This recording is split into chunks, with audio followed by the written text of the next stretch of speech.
हमारे मिथिला का धरोहर, संस्कृति, सम्मान, हमारे पाग को किस प्रकार से भाजपा की महिला नेत्री के द्वारा अपमान किया जा रहा है और पाग से अधिक मिथिला का सम्मान अलीनगर विधानसभा के प्रत्याशी मैथिली ठाकुर को बता रही है।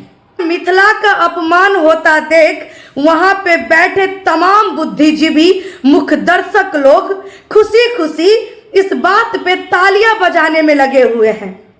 धिक्कार है मुझे अलीनगर विधानसभा के प्रत्याशी मैथिली ठाकुर के ऊपर, धिक्कार है हमें वहां पे बैठे बुद्धिजीवी जो मुख्य दर्शक बन के बैठे हुए हैं और मिथिला का अपमान होते हुए वो अपने आंख से देख रहे हैं।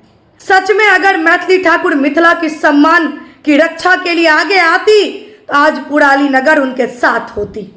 मैं इस वीडियो के माध्यम से मैथिली ठाकुर साथ ही साथ भाजपा की महिला नेत्री को जवाब देना चाहती हूँ कि यह मेरा पाग, मेरा गुरूर, मेरा सम्मान, मेरा धरोहर है और इसके साथ जो भी खिलवाड़ करेगा उसको यह मिथिला कभी बर्दाश्त नहीं करेगा। एक मिथिला की बेटी का करारा जवाब है भाजपा महिला नेत्री साथ ही साथ मैथिली ठाकुर को। पाग हम सभी का सिर का ताज है, किसी पार्टी का प्रोपगंडा नहीं मैडम। जो हमारी पहचान, हमारी धरोहर को ठुकराए उसे सम्मान नहीं, उसे सबक देते हैं हम मिथिला के लोग। जिस वक्त हमारे मिथिला के धरोहर के साथ खिलवाड़ हो रही थी उस वक्त मैथिली ठाकुर चुप्पी साध के बैठी हुई थी।